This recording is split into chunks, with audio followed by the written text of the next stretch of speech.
Good morning, students.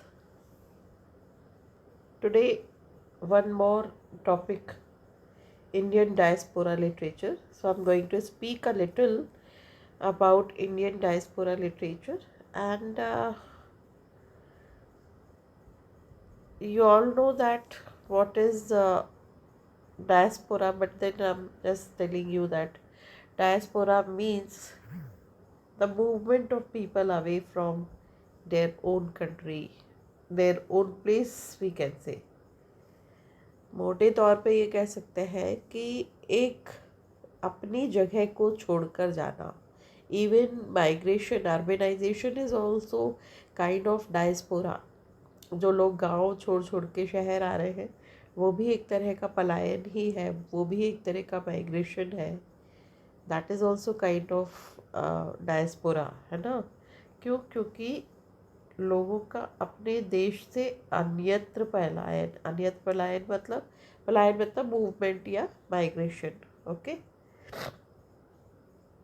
जन विसर्जन का मतलब ही होता है कि अपने लोगों को विसर्जित करके छोड़ के कहीं और जाकर बसना. ये बहुत अच्छे से इसको समझो कि डायस्पोरा मतलब लिविंग योर रूट और रूटलेसनेस, अपनी जड़ों को उखाड़कर दूसरी जगह जाकर जड़ें जमाने की कोशिश करना, जिसका बहुत पहले यहाँ से ये आइडिया आया था. The movement of Jewish people away from their own country to live and work in other countries. कहाँ पे? क्यों? क्योंकि जीविका की तलाश में अपने जो जूइश थे वो सर्वाइवल के लिए दूसरे जगह पे जा जा के बसना पड़ा, उनको मजबूरी थी.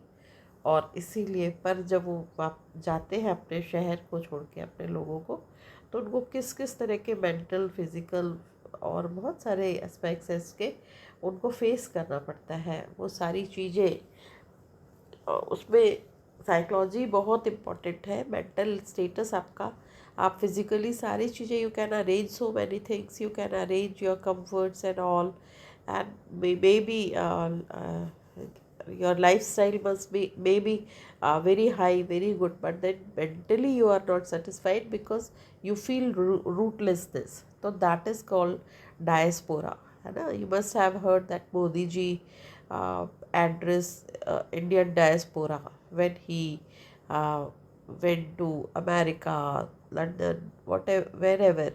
तो वो एक इंडियन कम्युनिटी को, डायस्पोरा को, वहाँ के जो लोग, जो माइग्रेटेड लोग हैं, उनको एड्रेस करते हैं, एनआरआईज को, है ना. तो वो नॉन इंडियन रेसिडेंट जो होते हैं उनको एड्रेस करना, जिसको कहते हैं इंडियन डायस्पोरा, है ना. तो यहाँ इस चीज़ को अच्छे से, you just have to understand the seed, understand the soul of Indian diaspora, because Indian diaspora, American diaspora, people migration is very normal phenomena in human life. We have to migrate sometime, or sometime we migrate deliberately, right? So whatever the reason, whatever the cause, and that's why many have written about home, house. Then uh, let me uh, share a very short story, then we'll move for the topic. That's a home and house. That's a story I have heard somewhere. It's a difference between home and house. So home is the house is the just construction of walls and all, right? And whatever very beautiful house may be there, and but home may be very slum dwellers, right? Home is where uh,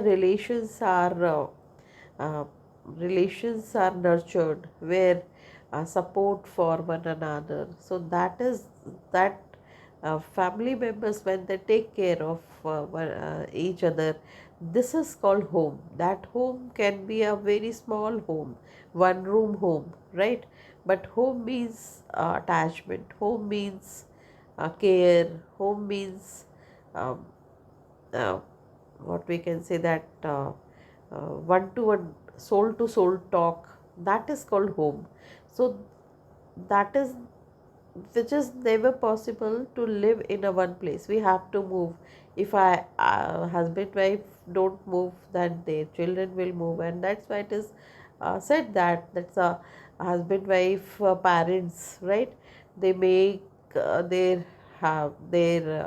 house, and then it becomes home because there is uh, activities and lunch dinner together every, but after some time that that home becomes house, means that home is lonely, people, children migrate, then that same children when they become parent, they make one house, or they uh, buy any flat or whatever house, and then their children will migrate. So this is the normal, phenomena. But yes, this is something which is called Indian, which is called diaspora. अपनी जगह से छोड़कर जाना, rootlessness, root को काटते हुए जाना, कहीं और रूट स्प्रेड करने की कोशिश करना, लेकिन उसमें मेंटल फिजिकल क्या क्या प्रॉब्लम्स आती है, ये है इंडियन डायस्पोरा. सो इंडिया, यहाँ पे according to this text, Indian diaspora sorry,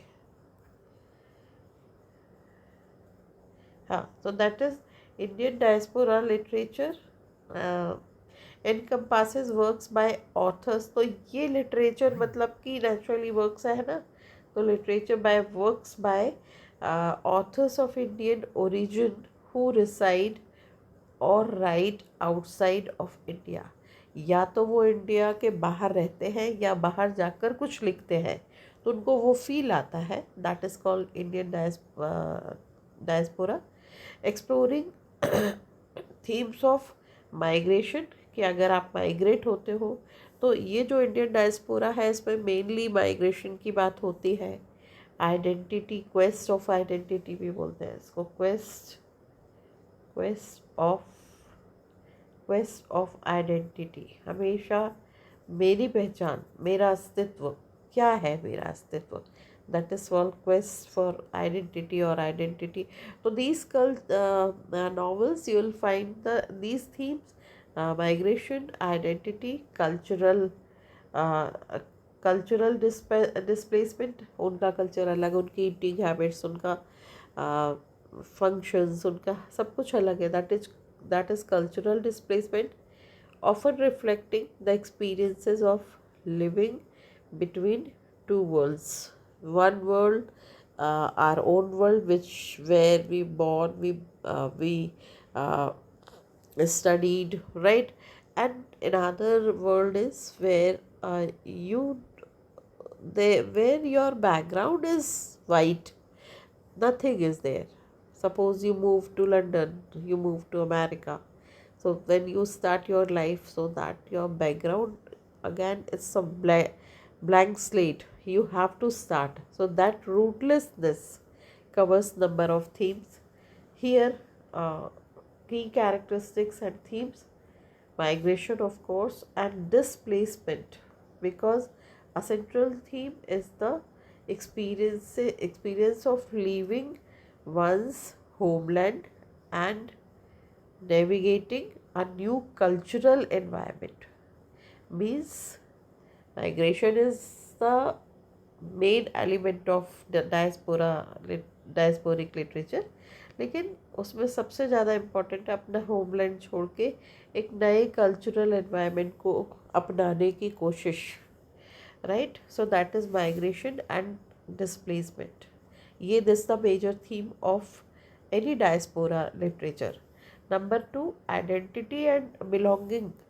Though you are you may earn very good amount and you are in a very good company, and that company or position is your identity, whatever, but your identity when you born in a place, suppose जहाँ आपका बचपन बीतता है, जहाँ हम बड़े होते हैं, वहाँ हमारी फर्स्ट जो एक बच्चा होता है उसके लिए उसके पेरेंट्स उसका वर्ल्ड होता है. फिर वो दादा दादी और रिलेटिव्स को समझता है, फिर नेबर्स के साथ उसकी दोस्ती होती है, फिर उसके स्कूल डेज़ में उसके फ्रेंड्स बनते हैं, फिर बढ़ता जाता है उसका ये, देन फिर वो कॉलेज में आता है, वहाँ फ्रेंड्स बनते हैं, और इस तरह से हमारे, और वो रोज हम मतलब many a time we meet all these neighbors and friends and relatives, तो हमारे साथ वो not only they are not only friends, we share uh, our happiness, our sadness, whatever, right? तो हम उनके साथ अपना सुख दुख बांटते हुए बड़े होते हैं। तो वो चीज़ जो है वो बाहर, अब आपका ना आपके बारे में किसी को पता ना उनके बारे में आपको पता, तो देयर इज़ नो अटैचमेंट, तो that is somewhat that creates identity and belongingness. तो राइटर्स जो होते हैं डायस्पोरा में, स्पेशली इंडियन डायस्पोरा में, so these writers grapple with questions of identity. They try to find out identity. Why? Because when you move from your place, so naturally you have to create your own identity, and it takes time. And sometimes that background told you, that's a blank slate, or white background is white always, right? Because that is, you have to start from 25-26 years. तो आपका वो जो 25 years जो आपने कहीं और बिताए हैं वो तो ख़त्म है। अब आप जहाँ से 25 ईयर्स 26 ईयर्स से स्टार्ट कर रहे हो, तो दैट इज़ समथिंग न्यू। तो इसीलिए क्या होता है, आपको आइडेंटिटी का प्रॉब्लम होता है, कल्चरल हाइब्रिडिटी। तो आप कल्चरल हाइब्रिड में क्या होता है कि कल्चर आपका अलग है, your culture is how ever in America and everywhere Indian used to meet in one place, club, they have made club, they have fixed the places and where they share, they used to meet. But then that natural culture which is already you find where you live, so that cultural uh, problem you face, but yes, somewhat it is fulfilled your feelings or something. So that is hybridity, and the search for a sense of belongingness in both the host and the home countries. Now once you move from your place, suppose, and then you are coming time to time, you come to your homeland, but then आप बाहर के हो गए, you are the guest, so then you will not be treated like local. हमें वो ऐसा treatment फिर नहीं मिलता। तो इस तरह से हम दोनों तरफ ही परेशान रहते हैं। And that's why I would like to tell you that I remember the novel the foreigner which is written by Arun Joshi. And Arun Joshi has written that once you move means you will be rootless. आप अपने root से cut गए और वहाँ गए, और वहाँ आपने छोटी बहुत आप कहीं रहने लगे, वहाँ you have started living there, but then वो रूट जो थोड़ी थोड़ी आपके उस कंट्री में भी आ चुकी है, लेकिन वो कभी भी बहुत ज़्यादा फ्लोरिश नहीं हो पाती, पनप नहीं पाती। एंड दिस वे आप अपनी जगह से भी एक तरह से कट ऑफ हो गए और वहाँ से भी कट ऑफ जैसे ही होते हैं। तो that is the mental problem, right? तो ये बहुत सारे नॉवेल्स में कवर किया जाता है। इंडियन डायस्पोरा लिटरेचर में आप ये एलिमेंट भी मिलेगी आपको, आइडेंटिटी एंड बिलोंगिंगनेस। फिर nostalgia and loss, naturally the longing for the homeland, कि आप चले तो गए लेकिन आपको एक बार बार वहाँ का वो समय याद आता है, वो तो that is nostalgia. And the sense of loss associated with migration, और बहुत सारा लॉस जो आपका बचपन का बीता, हेल्प और पता नहीं कितने तरह की चीज़ें जो आपको इजीली मिल जाती थी, वो आपको इस माइग्रेट जैसे ही होते तो you'll find the problem are common themes. तो इसमें नॉस्टैल्जिया एंड लॉस भी एक बहुत कॉमन थीम है। फिर cultural encounters, Indian diaspora literature often explores the interaction and conflicts that arise from the meeting of different cultures. तो जब हम India is the country of festivals, right? Every day we every day is celebrated like a festival, and that कितने सारे festivals we celebrate. तो बाहर countries में जाकर you don't, ग्यारस और ये और शिवरात्रि और सावन सोमवार और मंडे और आज शनिवार है और हनुमान जी का दिन, समथिंग लाइक दैट। सो ये वाला तो पूरा कल्चरल जो एनकाउंटर है वहाँ पर, just Christmas, except Christmas, that you just move here and there, and then there is no celebration, there is no festival like us। तो वो कल्चरल एनकाउंटर्स और उनके कुछ मान लो आप suppose your office people in foreign country they celebrate Christmas, they celebrate other festivals, so you have to, तो वहाँ पे भी नहीं आप एडजस्ट हो पाए because you are not very much interested in others religion, but you have to celebrate because what you will do, and at the same time your own celebrations, your own culture you have already um, left long back, आप छोड़ के आ चुके हो उसको। तो ये जो mental problem है, स्ट्रगल है, ये भी that is cultural encounters is the one of the themes. And then trans nationalism, transnationalism, trans is change, trans means change, translation, transcreation, है ना। तो ट्रांस मीन्स होता है चेंज, तो ट्रांस नेशनलिज्म, नेचुरली आपका नेशन चेंज हो गया, है ना। तो the works often transcend national boundaries, ये वाले जो वर्क्स हैं इंडियन डायस्पोरा लिटरेचर, ये नेशनल बाउंड्रीज के बारे में बताते हैं कि हम कैसे उसको ट्रांजेंड करते हैं, कैसे उसको क्रॉस करके, and reflecting the interconnectedness of diaspora experience, और हम कैसे वो डायस्पोरा, वो पलायन, वो फील कैसे करते हैं। तो that is also transnationalism is one of the themes. Then marginalization, तो that marginalization and otherness, आप हाशिए पे रखे जाते हो। हम बाउंड्री हम कॉपी लेते हैं नया पेज, और अगर आप लोग कॉपी में अभी लिखते हो एग्ज़ाम में, तो आप मार्जिन बनाते हो, तो मार्जिन के इस तरफ कुछ छोटी बहुत इन्फॉर्मेशन और बाकी मेजर आप, तो उस तरह से समझो कि आप वैसी ही पोजीशन में हो जाते हो कि आप मार्जिन के इस तरफ हो, आपका दायरा बहुत छोटा है, आप मार्जिन के पहले थोड़ा थोड़ा जो हम नोट्स बनाते हैं, नंबर डालते हैं या ऐसा लिखते हैं ना कॉपी में, सपोज ये पेज है हमारा, तो ये मार्जिन बनाते हैं हम, तो मार्जिन के इस तरफ बहुत छोटी तो हमारी इमेज समथिंग लाइक दिस, ऐसी कुछ हो जाती है कि बस अब हमारे पास इतना स्पेस होता है। फॉरेन कंट्रीज़ में हमारे पास सिर्फ इतना प्लेस होता है ना। हम बहुत ज़्यादा अच्छी पोजीशन में नहीं होते फिर हम, तो इसको, ये भी एक थीम है इसमें कि some works explore the experiences of being marginalized और फीलिंग लाइक आउटसाइडर। तो आप उसमें मार्जिनलाइज हो गए, मार्जिन में आ गए, आपकी स्पेस कम हो गई, या आप हमेशा आउटसाइडर हो, क्योंकि हम ऐसा मार्जिन बनाते हैं तो ये आउटसाइड वाला प्लेस है, यहाँ पे आप शामिल नहीं हो पाते बहुत ज़्यादा, है ना। तो that's a in the host country. तो वो एक होस्ट कंट्री, जो भी होस्ट कंट्री होगी, तो भाई उनके अपने लोग हैं, तो उनकी प्लेस क्या है, उनके अपने लोगों की प्लेस है ये वाली, है ना। ये वहाँ के लोकल पीपल है क्योंकि वो वहाँ के बॉर्न है, तो ये उनका प्लेस है। और हमारा प्लेस कहाँ पर है, तो हमारा प्लेस जो है वो बड़ा लिमिटेड है, जो यहाँ कहीं है। ये डिफरेंस को समझो, ये हम मार्जिनलाइज है, आउटसाइडर है, और ये उनका खुद का दायरा है ना। फिर अब कौन लिख रहा है, किसने लिखा है अभी तक, वो आप अगर सिर्फ ऑथर्स भी लर्न कर लोगे तो भी आप बहुत कुछ लिख पाओगे, और कम से कम ऑथर्स के नाम, if you have mention names of the authors, works of the authors, तो that will give you good number, and that's a good information actually.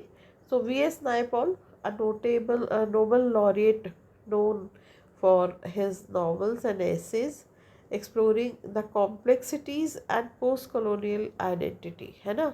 तो बहुत लाइफ में क्या कॉम्प्लेक्सिटी और पोस्ट कॉलोनियल आइडेंटिटी का मतलब होता है कि पोस्ट इंडिपेंडेंट, राइट, जब हम भारत जो गुलाम वाला था और उसके बाद वाली जो हमारे लाइफ में फ्रीडम आई, वो है पोस्ट इंडिपेंडेंस। जब हम इंडिपेंडेंट हो गए के बाद उसको कहते हैं पोस्ट कॉलोनियल आइडेंटिटी, कि उसके बाद आपकी क्या आइडेंटिटी है और पहले क्या थी। एंड इंडियन डायस्पोरा, तो V.S. Naipaul post colonial, midnight children उनका, क्योंकि जैसे ही मिडनाइट चिल्ड्रन की एक्चुअली जो थ्रेड है वो ये है कि बच्चे जो 15 अगस्त 1947 की रात को पैदा हुए, तो Pakistan was being detach from India, वो अलग हो रहा था, तो लोग भाग रहे थे, आधे लोग इंडिया में थे, कुछ लोग इधर थे। तो वो जो मिड नाइट है ना, कि मिड नाइट के बच्चे हैं वो इंडियन उसमें आएंगे, कम्युनिटी में आएंगे कि पाकिस्तान में आएंगे, तो वहाँ पे वो एक इशू है। और उस तरह से जो वहाँ से प्रॉब्लम्स लाइफ में शुरू होती है। तो वो वी.एस. नायपॉल और उनके तो बहुत सारे वर्क्स हैं जिसके लिए वो बहुत अरे सॉरी ये सलमान रश्दी का वर्क है, mid night children. I am extremely sorry. पर वी.एस. नायपॉल ने भी बहुत अच्छे वर्क्स हैं, उनके भी बहुत फेमस वर्क्स हैं, जहाँ पर वो लाइफ की कॉम्प्लेक्सिटीज़ के लिए और पोस्ट कॉलोनियल, क्योंकि post colonial identity mid night children में ही है जो सलमान रश्दी ने, कि बाद में जैसे ही इंडिपेंडेंट हुए तो क्या प्रॉब्लम बच्चों को आई उस समय की जनरेशन में, तो वो है। पर हाँ, VS. Naipaul is also famous writer. Now Anita Desai, a prominent writer whose works often focus on the lives of women। ये फीमेल्स की लाइफ को अनीता देसाई बहुत ज़्यादा डिपिक्ट करती है। एंड इंडियन उसमें फीमेल्स की लाइफ क्या है इंडिया में, तो उसके बारे में बताती है ये कि इंडियन फीमेल्स की लाइफ जो है वो कैसी है। And diaspora exploring themes of alienation, हम कहते हैं एलियंस आए थे। हम अभी Sunita Williams and Butch Wilmore have come from space, तो कहते हैं उन्होंने वहाँ पे एलियंस को दे। Aliens means who are not at all connected with us, right, वो एक दूसरे वर्ल्ड से आते हैं। सिमिलरली ये यहाँ पर थीम्स ऑफ एलिनेशन मतलब आप अपनी ही कंट्री में रहते हुए भी खुद को अकेला फील करना इज एलिनेशन, है ना। और कल्चरल कन्फ्लिक्ट तो है ही। तो अनीता देसाई क्या सारे नॉवेल्स में आपको कल्चरल कन्फ्लिक्ट मिलेगा ही। फिर Bharati Mukherjee, another author known for her novels and short stories that delve into the experiences of Indian migrants in the United states. वहाँ के ख़ास तौर पे यूनाइटेड स्टेट्स में बताया कि वहाँ जो NRIs आते हैं, वहाँ पे जो इंडियन माइग्रेंट्स हैं, इंडिया से जाते हैं, उनको क्या प्रॉब्लम्स आती, exploring themes of identity, cultural adjustment, है ना। वही मैंने जो क्रिसमस का बताया कि आपको सेलिब्रेट करना ही है, नहीं तो आप क्या करोगे। और आपके फेस्टिवल्स को no, they are not formal, they are not interested, they don't, they you that festivals means for festivals you may be criticise कि क्या है, तुम फ्री लोग हो, तुम रोज ही कल फेस्टिवल सेलिब्रेट करते हो, this way you may be criticise.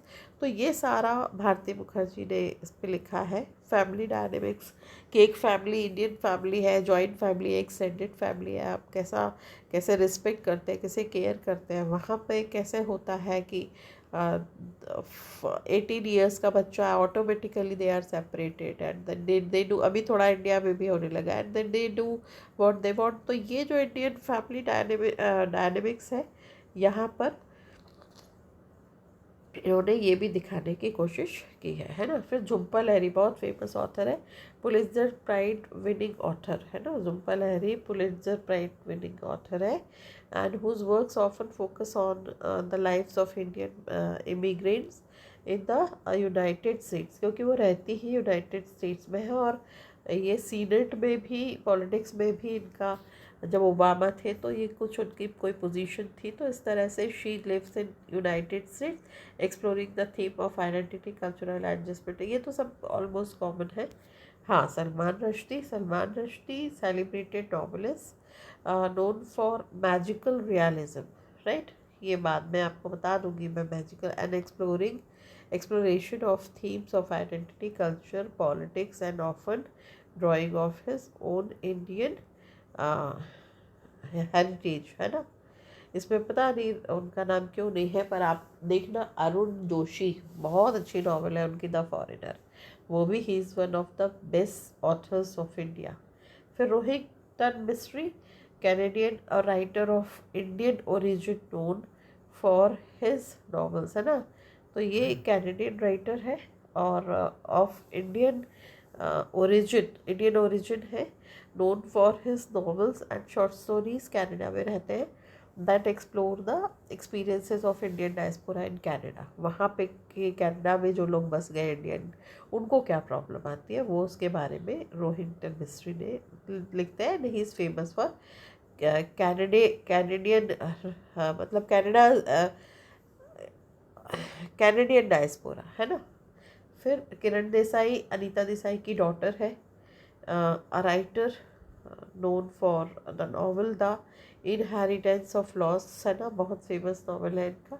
वो तो which explores the theme of family identity and the impact of colonialism, है ना। लोग कॉलोनी बना बना के जब रहते थे, ब्रिटिश इंडिया आए थे तो उसको कलोनियलिज्म कहते हैं।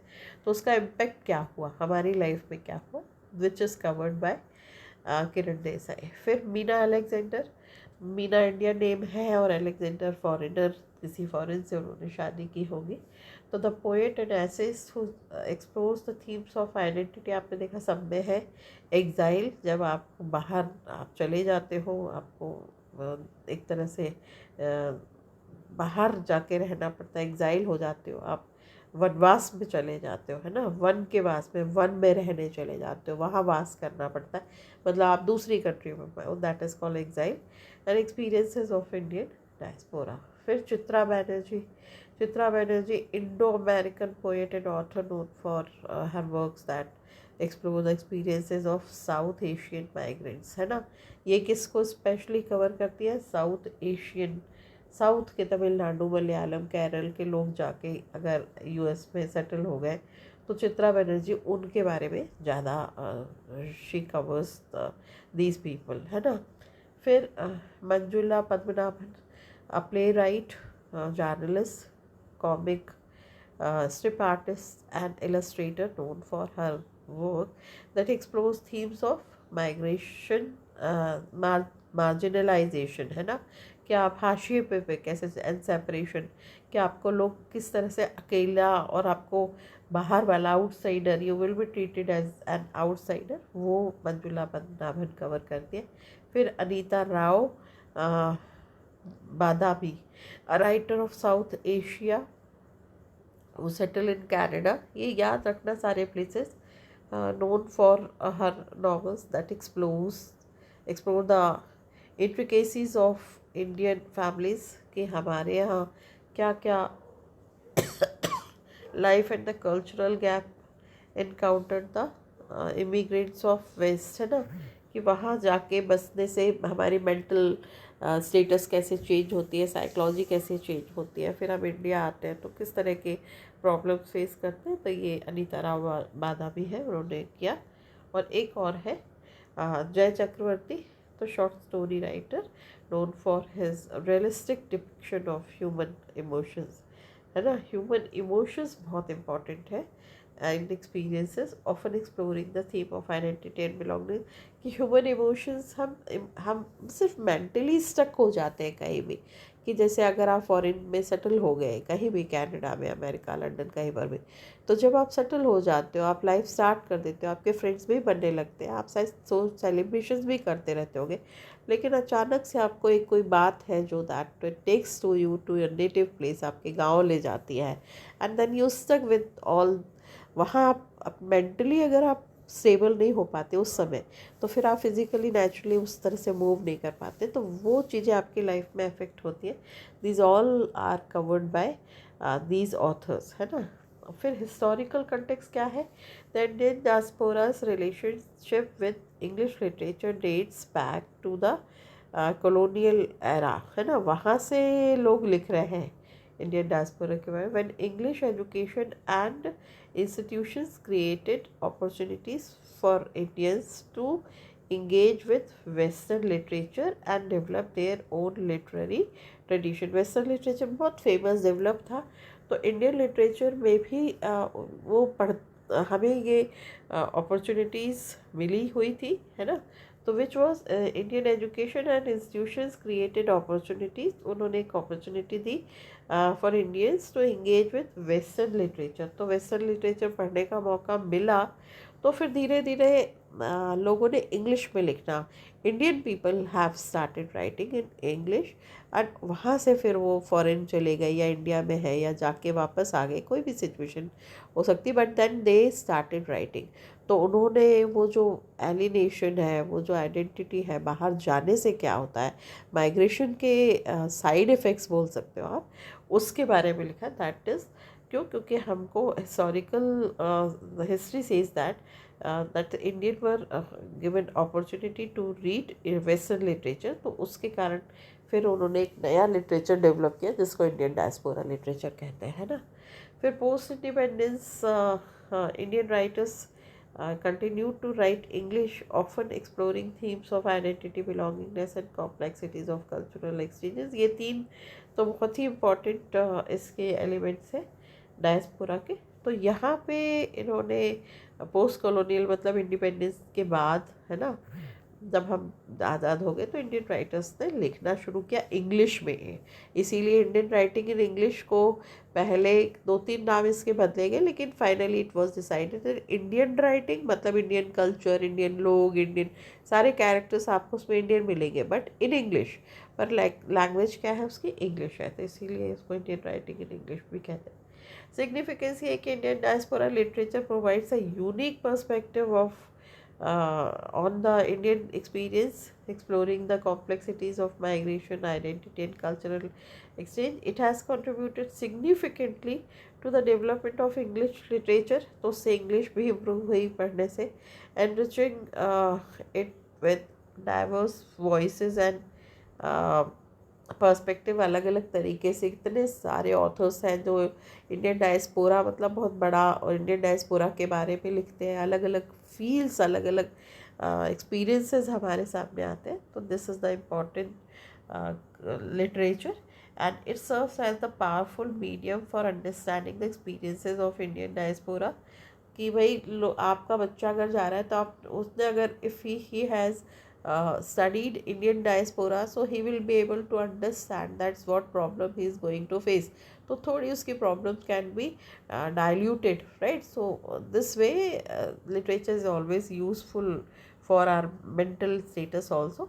So that's our challenges, opportunities, and he will be able to understand two different world. One world where he spent his childhood, where he spent his college time, or like what we can say before 30 30 25 जो भी उतना समय उसने गुजारा है, और उसके बाद now he is moving to accept another world where he is going to settle in other country. So that's a conflict between two world. One world, both the worlds belong to him or her only, but then previous world and current world. So that's a conflicts, that's a mental conflicts or problems, and sometimes happiness also.